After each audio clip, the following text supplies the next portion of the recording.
প্রিয় দর্শক আসসালামু আলাইকুম। একটি ভালো হাঁস খামার থেকেই ভালো পরিমাণ একটা প্রফিট করা সম্ভব।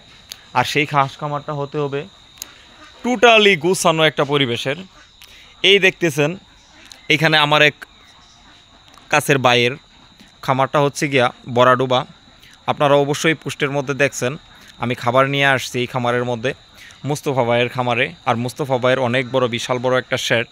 আর এই শেডের মধ্যে বর্তমানে হাঁস আছে 320 পিসের মতো। এই 320 পিস হাঁস রাত্রের বেলা এই খামারটার মধ্যে থাকে এবং দিনের বেলা ওই দূরে একটা জলাশয়ের মধ্যে থাকে, যেটা আসলে একটা গুছানো পরিবেশ বলে আমার কাছে মনে হয় না। আর মূলত যদি আমি বলতে যাই, একটুকুনা কম অভিজ্ঞ থাকার কারণে আসলে হাঁসের কোয়ালিটিগুলো নষ্ট হয়ে গেছে। আমি আপনাদেরকে একটু দেখাচ্ছি, কারণ আপনাদেরকে ফার্স্টে বলাই হয়েছে যে এই খামারের টোটাল বিস্তারিত আমি আপনাদেরকে জানাবো। প্রিয় দর্শক, আপনারা যদি খেয়াল করে দেখেন এখানে আনকোয়ালিটিফুল কিছু মাল রয়ে গেছে যেই খান থেকে আসলেই এদের কাছ থেকে ভালো কিছু আউটপুট পাওয়া সম্ভব না। প্রিয় দর্শক, আমরা যখন হাঁস খামারে আবদ্ধ অবস্থায় চিন্তা ভাবনা করি তখন আমাদের সব কিছুই থাকে আমাদের নিয়ন্ত্রিত। টাকা পয়সা, খাবার, পরিবেশ এবং কি হাঁস, ডিম সব কিছুই থাকে আমাদের একটা হিসাবের মধ্যে। আমাদের বুঝতে হবে তাদের পিছনে আমরা 5 টাকা খরচ করলে আমরা কয় টাকা আউটপুট পাবো। যদি তাদের কাছ থেকে ভালো একটা আউটপুটের সম্ভাবনা না থাকে তখন কিন্তু ওই প্রোডাক্টটা আমাদের জন্য একটা লস প্রোডাক্ট হিসাবে গণ্য হবে। তো প্রিয় দর্শক, এখানে খামারের হাঁসগুলো ভালো আছে এবং কি মন্দও আছে। এই সবগুলো হাঁসকে যদি এভারেজ পয়েন্টে আমরা খাবার দেই, খাবার ডিস্ট্রিবিউট করি, ভালো একটা পরিবেশ দিই, তারপরেও তাদের কাছ থেকে ভালো একটা কিছু আশা করা সম্ভব না।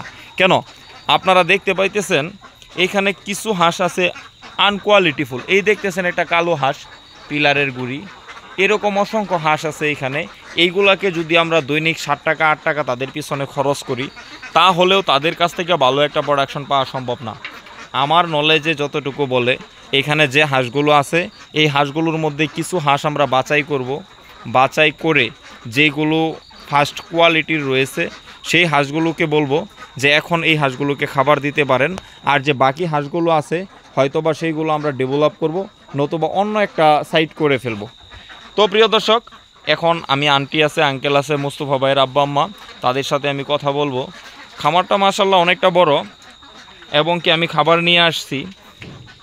আমি তাদেরকে পূর্ণ একটা গাইডলাইন দেওয়ার চেষ্টা করব। আল্লাহ পাক যদি সহায় হন তাহলে এখানে থেকে একটা রিজেকের ব্যবস্থা হবে। প্রিয় দর্শক, ওইখানে যে বললাম জলাশয়ের মধ্যে দিনের বেলা হাঁসগুলো থাকে, তো আসলে অগুছানো একটা পরিবেশের মধ্যে যদি হাঁসগুলো থাকে তাহলে এখান থেকে ভালো একটা আউটপুট পাওয়া সম্ভব না। এই দেখতেছেন এইখানে ছায়াযুক্ত একটা জায়গা আছে আবদ্ধ হাঁস খামারের জন্য। এরকম একটা প্লেস খুবই একটা ভালো একটা বিষয়। তো খামারের সাইডে এরকম একটা প্লেস আছে। আন্টি আঙ্কেলের সাথে আমি কথা বলে এই প্লেসটাকে একটু ডেভেলপ করে এইখানে হাঁসগুলোকে রাখার চেষ্টা করব। ইনশাআল্লাহ আশা করা যায় যদি এই সঠিক ডিরেকশনে তারা হাঁস খামার পালন করে তাহলে এখান থেকে ভালো কিছু একটা হওয়ার সম্ভাবনা আছে। তাহলে দেখা হবে পরবর্তী ভিডিওতে। সে পর্যন্ত ভালো থাকবেন। আসসালামু আলাইকুম। 5 মাস না 7 মাস হয়ে গেল হাঁসে ডিম দিব না। হাঁস যদি নির্দিষ্ট একটা ওজনের মধ্যে না আসে, হাঁস যদি কোয়ালিটি সম্পন্ন না হয়, আয় আয় আয়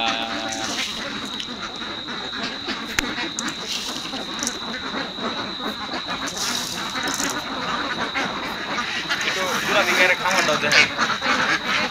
খামার ভিতরে দাম আয় আয়